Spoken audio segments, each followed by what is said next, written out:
প্রকৃত উদ্যোক্তা ও শেয়ার হোল্ডারদের পাশ কাটিয়ে অনভিজ্ঞ স্বতন্ত্র পরিচালক ও চেয়ারম্যান নিয়োগ করায় তারল্য সহায়তা পাওয়ার পরও ঘুরে দাঁড়াতে পারছে না সোশ্যাল ইসলামী ব্যাংক।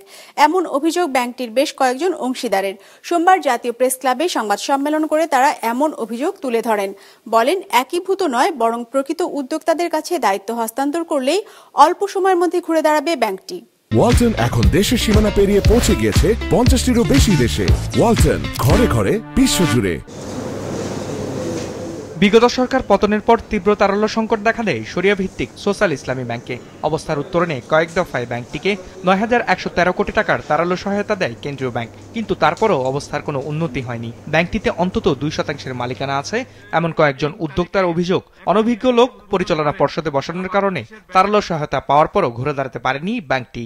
কোন রকম আলোচনা ছাড়াই 4 জন স্বতন্ত্র পরিচালক ও একজন উদ্যোক্তা পরিচালকের সমন্বয়ে নতুন পর্ষদ গঠন করে, যা ছিল ব্যাংকটিকে আর্থিক দুরবস্থা থেকে ঘুরে দাঁড়ানোর জন্য একটি অদূরদর্শী সিদ্ধান্ত। অধিকন্ত চেয়ারম্যান হিসেবে উদ্যোক্তা পরিচালককে ক্যাশ পাশ কাটিয়ে একজন অনভিজ্ঞ স্বতন্ত্র পরিচালককে চেয়ারম্যান হিসেবে নির্বাচিত করা হয়, যা ব্যাংকটির জন্য ছিল একটি বাস্তব বহির্ভূত অপরিপক্ক সিদ্ধান্ত বলে আমরা মনে করি। জানা গেছে, সোশ্যাল ইসলামী ব্যাংকের বিতরণকৃত মোট ঋণের ৬২% বেশি এখন খেলাপি।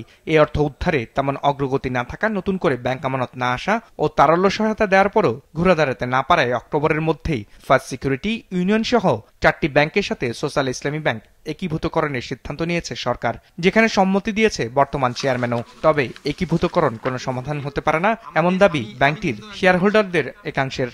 আলাপ আলোচনা ও বৈঠক না করেই অত্র ব্যাংকটিকে এস আলমের দ্বারা প্রতিষ্ঠিত ও লুটকৃত কতিপয় রুগ্ন ব্যাংকের সাথে অযৌক্তিকভাবে একীভূত করার চেষ্টা করছে, যা ব্যাংকের সকল গ্রাহক ও বিনিয়োগকারীর জন্য মারাত্মক ক্ষতিকর হবে। বাংলাদেশ ব্যাংক টাকা দিবে, যত লাগে তত দিবে, আমরা লাভ করে টাকা দিবে।